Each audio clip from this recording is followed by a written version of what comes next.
मैंने अपने पति को कुछ ऐसी दवाइयाँ खिलाई हैं जिनसे मैं उसके बच्चे के साथ प्रेग्नेंट ना हो सकूं।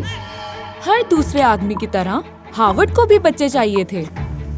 उसे एक बहुत बढ़िया घर, एक बिजनेस और खूबसूरत पत्नी मिल चुकी थी।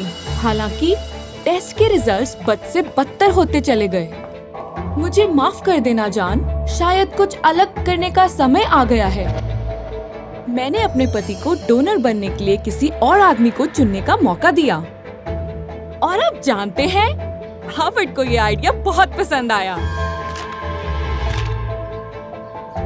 वो लंबा और एथलेटिक होना चाहिए और जिसके घने बाल हों, मेरे जैसे नहीं। हमने आखिरकार 3 कैंडिडेट्स को चुन लिया और उन्हें हमारे साथ एक वीकेंड बिताने के लिए कहा। हम इस तरह एक दूसरे को बेहतर जान पाएंगे ताकि हम सही फैसला कर सकें।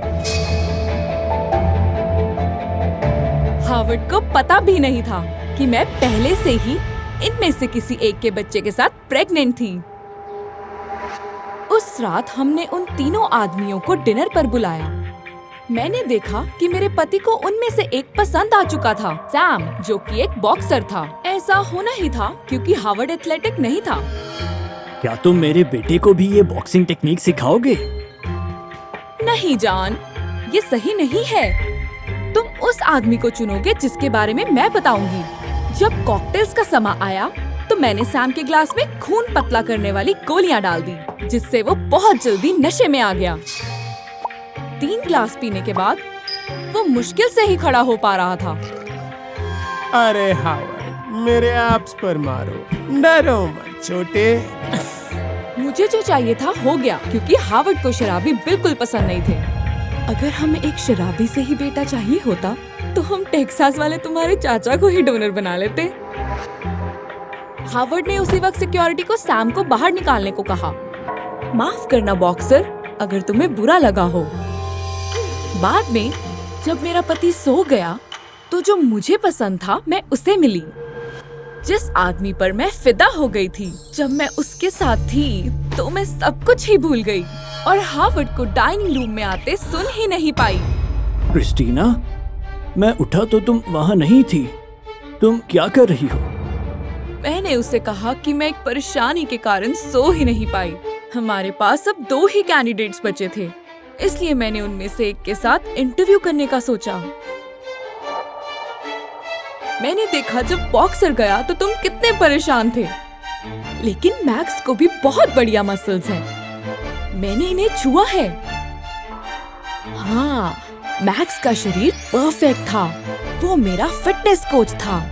लेकिन जाहिर है ये मेरे पति को नहीं पता था। तुम्हें पता है मसल्स अच्छे हैं, पर मुझे तीसरा कैंडिडेट ज्यादा पसंद है। माफ करना। पर कोई बात नहीं, मेरे पास उस आदमी के लिए भी एक प्लान था। मुझे पता था हावर्ड को चोरों से नफरत है, इसलिए मैंने अगली सुबह कहा कि मेरा सोने का ब्रेसलेट नहीं मिल रहा। हावर्ड जानता था कि मैं अपनी ज्वेलरी हमेशा संभाल के रखती हूँ और इतनी कीमती चीज मैं कभी खो नहीं सकती। हमारे घर में अजनबी सो रहे थे। जरूर उनमें से ही किसी ने मेरा ब्रेसलेट चुराया होगा।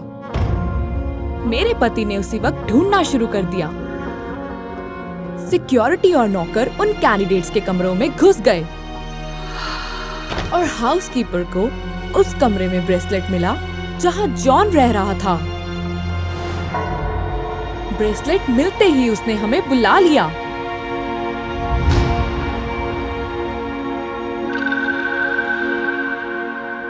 मुझे माफ करना जॉन, तुम हमारे लिए परिवार की तरह थे। हमारा बच्चा एक चोर के जैसा नहीं हो सकता। तुम यहाँ से जा सकते हो।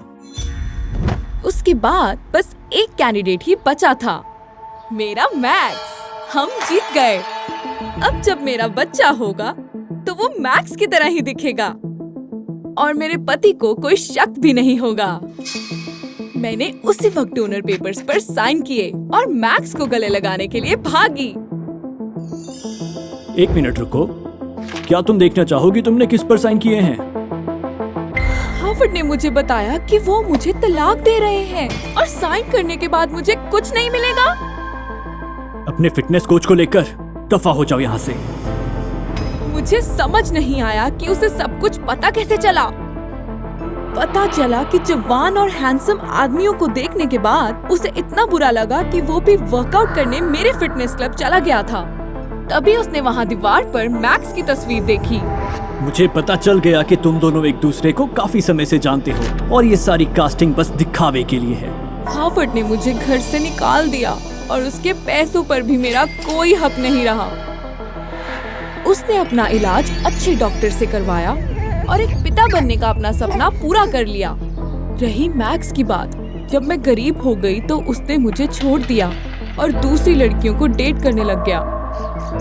एक माहिर कठपुतली चलाने वाला भी उनकी तार खींचते वक्त खुद उसमें उलझ सकता है।